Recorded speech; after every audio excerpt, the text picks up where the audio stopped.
Hello tutors and welcome to Fokuslah. So today we're going to walk you through how Fokuslah can help you with your daily tutoring tasks and to analyze your student performance in a simpler and smarter way. So this will be your main entry page. So if you're new here, you can just go to register now, and from here you can fill in your details and also click register, or alternatively you can also register with your existing Google account.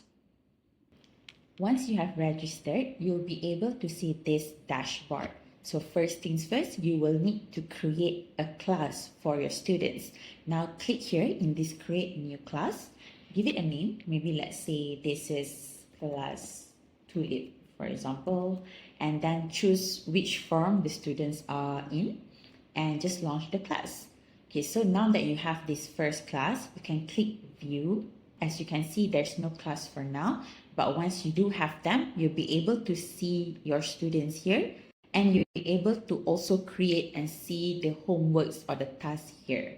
Okay, so now first things first, you need to copy the class link and then share it with your students. So once your students clicks in and registers, they will appear here. So let me show you an example where we already have some students. So in this MC Plus Form 5, just for example purposes only, I have 2 students, I have some homework. So when I view the class, I'll be able to see who my students are here. So if you see there's readiness 35%, there's readiness 80%. So readiness is a measurement that we have computed based on all the students' attempted questions to have a sense of how ready they are for SPM. So if you want to know further, let's say for this student, okay, let's see their profile. Okay, and you'll be able to see, firstly, their student activity here. So how many sessions, how many homework they have done, how many questions have they completed, and when are their practice days.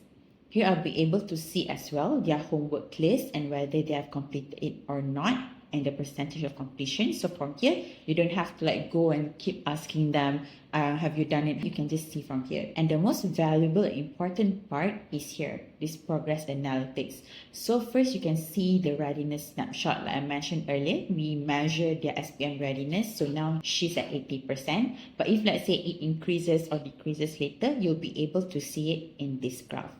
Also, at the bottom here, you'll be able to see their top 3 weakest subtopic or trap. So in Fokuslah, we focus on 2 things. First is subtopic, which is quite straightforward, the topics within the syllabus.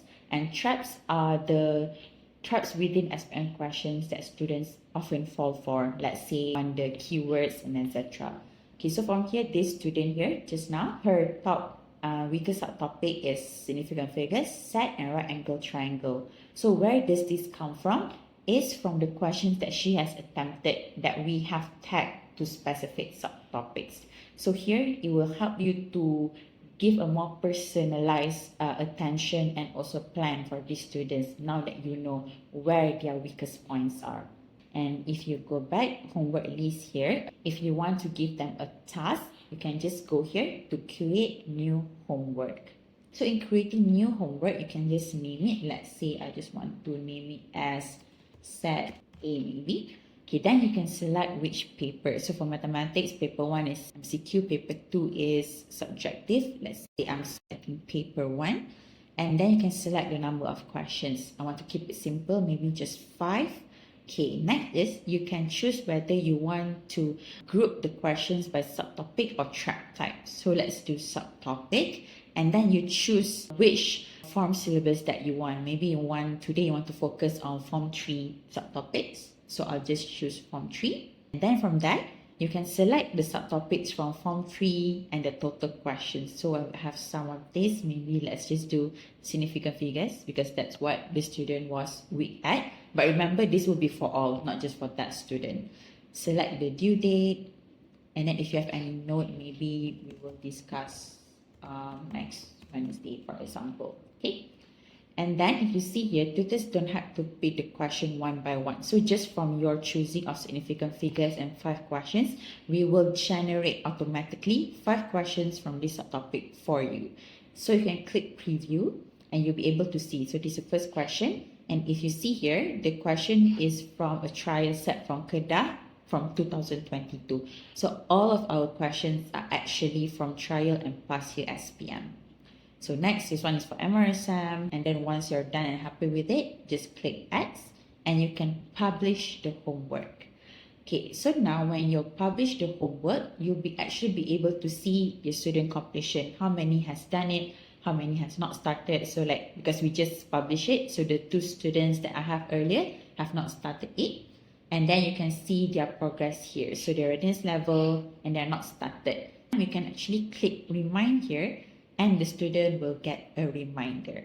So now let's see how the reminder looks like on the student's end. So the student will actually be able to see that there is a pending homework and which subtopic is from significant figures. So let's say I'm the student and I click view homework, and I'll be able to see the set that I've given to me with the tutor's note, which is we will discuss next Wednesday, and I'll be able to start. Questions that you saw during the preview will be here, and he or she will just keep answering, and then she will be able to see the results and review. The student will be able to review the answers and also see explanations on why she or she got it wrong. So now let's go back to your dashboard as the tutor. As you can see, just now it was 0%, but once the student completed the homework just now, it's automatically updated. One person has done it, the completion rate is also updated accordingly. And last but not least, you can actually change the language if you're more comfortable with Bahasa Malaysia. And for now, we have 2 subjects, which is Maths and Ed Maths. So you can do exactly the same for Ed Maths and just create a new class for Ed Maths. So hopefully this has been helpful, and we look forward to empower more tutors with Fokuslah.